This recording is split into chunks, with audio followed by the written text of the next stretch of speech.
Hello and welcome to my channel. My name is Vannin and today you are joining me as I am about to go heading off onto one of the other maps as I want to go and tame some Therizinos.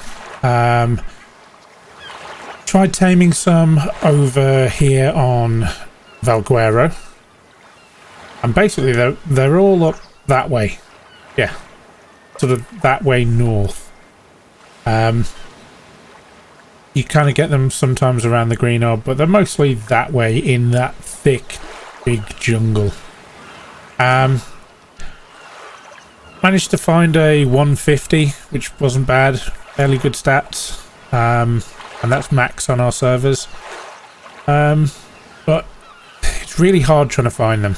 And as we have access to like all of the different maps on Ark, I thought that I would have a little bit of a bumble round, see what I can find. So I've heard that there's a good spot over in Crystal Isles down in the bottom right hand corner. There's a beach down there that's a bit like a mosh pit. You clear stuff out and you get a lot of theries down there. So I'm going to head over that way.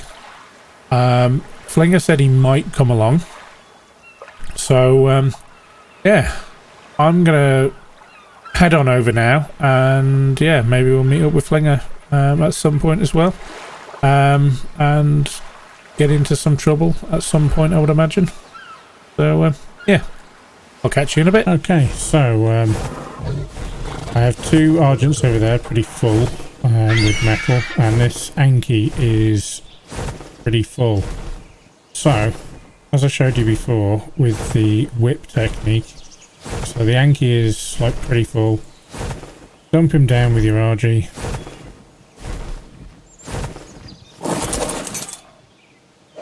Get the whip out. And just whip him into place. I can now jump on. Swing. Jump off. Now he can't, he barely moves.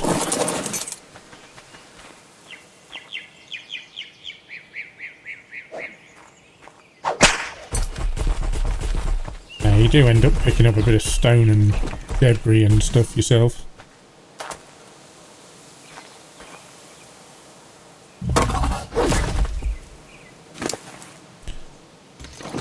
But effectively, even if he is completely can't move at all, you can still whip him around into place and into doing stuff. So I think I've got maybe around about 6,000 metal now, which should be around about 3,000 ingots, I suppose, I guess. So nice easy way of harvesting up metal if you end up doing it on your own. Obviously if you can do it with your people you're playing with, life's a little bit easier, but if you are doing it on your own, then it means you can go out, take a bunch of Argents and do it that way. So I'm going to head back to base, get all this metal cooked up, make some saddles and stuff, and when we get back to base I shall show you guys where we are with the Theries. So back in a minute. Okay, so welcome back. I've had a little wardrobe upgrade since I came back. We got some metal on the go, so I've completely upgraded to the flak armor, as opposed to whatever was we managed to find in drops on the various maps as we've been going around. So now I'm looking rather snazzy, and I've also got my wingsuit as well. So, I said that I would show you the Theri breeders and setup, and I already said that we've already got a mutation already, which we did in this girl here. So, let me show you the zeros. So if you haven't seen my video that I did regarding how to breed for mutations and you're unsure about mutations, I do explain how the setup works and stuff in a bit greater detail in that video. but I'll kind of like go over it basically here. So you go out and you tame all your creatures and you combine the stats. That's getting the great health from that one, and getting the great stamina from that one, and getting the damage from that one, and managing to smush it all together. And that can be like straight away, or it can take quite a long time to get those stats to combine all together. And once you're happy that those are all combined, you then breed until you get a male and a female that are exactly the same level and they have exactly the same stats. Ideally twins, because then you know for sure that they're exactly the same level. But recently Ark have had done some little tweaks, and what I've noticed, certainly through today's breeding session, that whenever you get twins, they're always the same sex. So that could be a little bit awkward, but anyway. So make sure that they're all the same level. And the reason why I say that make sure they're all the same level is when you pop out a bunch of eggs, all you're looking for is the difference in level, because when you get a mutation, it'll be 2 levels higher. Okay, so when you look at the ancestry here, 0 mutations, 0 mutations. So that's why I call them 0 zeros. So there's no mutations on either side. So this is the male breeder, and this one, Nick actually raised this one up, and he names things ever so slightly differently to me, so I'll end up changing that to the way that I name them, which is like this. So I name them here, so the female and 0 0. That way I know that these are the ones. So floating egg. How bizarre. So I bred them up and got the female that has the mutation. You notice here that I'm breeding my male that has no mutations to all of these females here. And that's because you always want the mutation on the male, because breeding it then to all of these females, you have a greater chance of getting another mutation, because you're breeding that one lucky dude there with all these females here. Now, I've got 10. I just like nice round numbers. You can go as many as you like, but on a busy server like this, it's not fair play to have an absolute ton of breeders out, because it causes lag for other people. So I'm just going with 10 here, and as you notice, there's not really anything else out and about. We did have Rexes out and stuff, but we're setting up for a boss fight over there, over at the Green Hub. So those things have already kind of gone, and we've cleared up all of the Rexes. Having too much out, number one, your base becomes very cluttered and you can't get round everything, and it's also not very nice for everybody else because you've got all of that stuff out, and you know, it causes lag.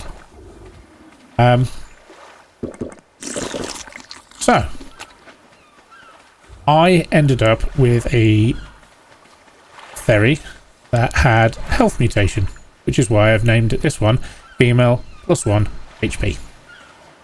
So it went from the 7,000 whatever it was to the 8,176, and you see here it's gone up by 2 levels. So 2, 3, 7. Now she can't breed with all of those females over there. Wrong plumbing, you see. So I then, during the hatching of the various different ones, I bred up another male with 0 mutations on it to breed with her, so that I could then get this guy. So this little guy here, he will end up taking the place of that male over there, and I will breed him with all of those females over there until I get another mutation in health. It's pointless having another mutation in something else, because it just gets very, very difficult, in my opinion. I mean, feel free to do it the way you want to do it, but in my opinion, it becomes very, very difficult to keep track. So at least this way I can see the health increasing, and I can see the level increasing going up. I do these little setup things because I just like to know where I am with stuff and make sure that I keep things separated. Otherwise, if I rush off to go and do something else, if one of the patrons has a problem because I am an admin on the server and I have to go off and do something else, if I come back, I know where everything is and I know what's going on. Ooh, whale carcass. Organic polymer. Might need to go and harvest that before somebody else gets hold of it. Do that in a minute. Anyway, so things like that. Rushing off and going and doing something like that, you can come back and just lose track of what's going on. This way, I don't lose track of what's going on. So, this dude over here, he will go over there and breed with them. Now, whilst he's growing up, which takes a while, because, well, he's only at 15%, and he's been alive for a little while now. I will carry on breeding this guy here with these, because these are going to be boss theories. Really what I'm looking for is a big health pool and a big melee pool. So those are the two things that I'm looking for. So I'm going to shoot for as many mutations in health and as many mutations in melee as I possibly can. Now, a lot of people call it 20-20 mutations, so you can get 20 mutations on one side, 20 mutations on the other side, and then you breed those creatures together and you got all of them. Something very weird going on with these eggs. I'm not entirely sure what it is.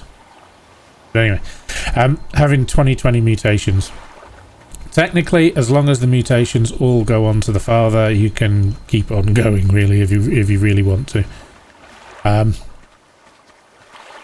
But how far I will go will all depend on time and what other shenanigans to get up to, because, you know, as I said, over there, preparations for boss battle is commencing. Yeah, so I will shoot for as many as I possibly can, really. You know, do as many health mutations and as many melee mutations. And then that way, when we level these guys up, you've already got a big head start in the health and melee. And hopefully these guys will destroy dragons and destroy overseers, and who knows what else they may be asked to go and chew on or slash, whatever theories do, whatever they want to do. Over here, I mentioned Ankies, so we went taming up some Ankies. Valguero is a great place for Ankies. There's Ankies over there, there's Ankies over there, there's Ankies over there, there's Ankies everywhere on this map. Which does mean that you spend a lot of time pulling the spyglass out, checking, no, that's rubbish, go moving on. Now, you know, really you should be, you know, munching all of those and stuff, but it gets to the point where you end up landing and munching an awful lot. So anyway, we managed to find a 145 and two 135s, which we knocked out, and we were able to get a female there that had 37 points in weight, and then one that has a load of points in damage. And I said to you earlier on that with Ankies, if you're not going to do anything nuts like I did last year with taking X Ankies into the Rockwell fight, really you're looking for melee damage and weight.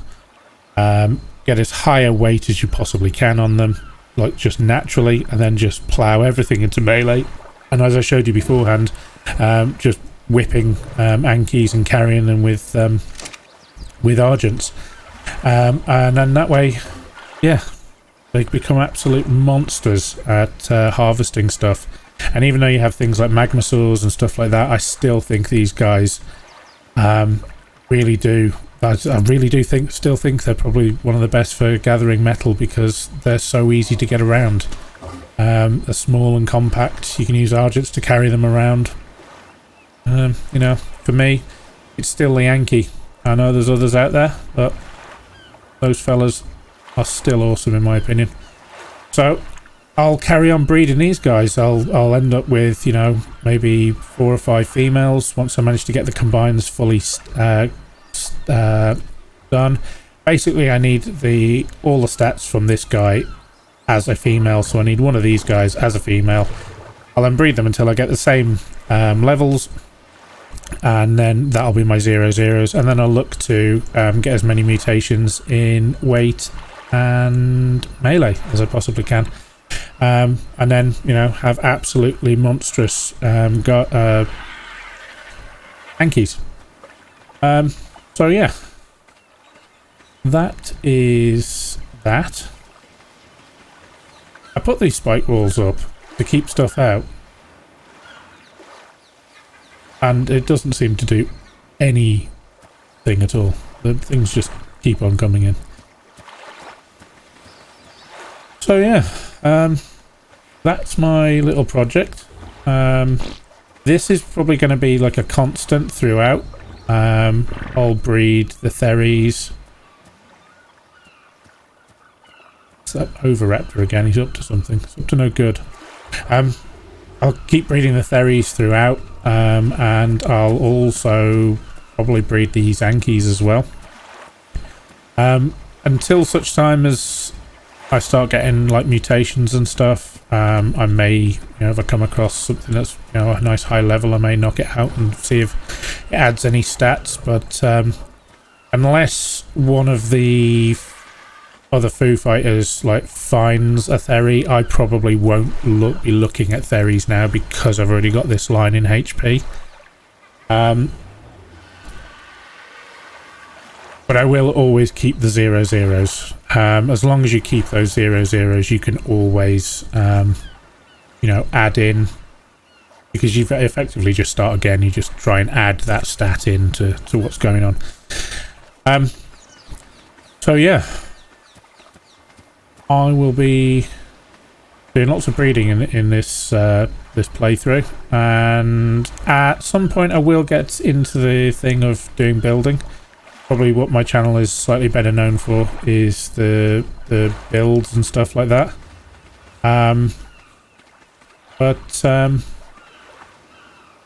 This nomadic sort of existence, and I know this doesn't look overly that nomadic, but all of this can all be, you know, picked up. This here is a hatching area. There's air conditioners underneath here, and you can close the doors and make those that didn't make the cut disappear. All that can be picked up, and we can move on to another map as and when we choose. So yeah, there will be builds coming, just not quite yet. So we'll suppose we better go and catch up with the other guys who are probably waiting on me, to be fair, to go over there. So yeah.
Well, 1 out of the 2, not too bad. So that was our first little boss fight. Sadly, Flinger couldn't make it along, but that was us figuring out, you know, what works. Blaze wanted to check out to see whether Rhinos was worth putting in the time and effort, and as it turned out, not too bad, not too bad. We also learned that possibly Velonosaurs could be quite good in that fight. Who knows? Who knows? But the Theries were pretty good. I don't think we lost any. Well, we lost everything on the second one, but the Rexes, they were basically our breeders. So yeah, not too bad. Not too bad. On the right track, as it were. So yeah. If you like the episode, give us a like. Think about following. Hit that bell icon so you get notified when I release something new. And take it easy, guys, and I'll see you on the next one.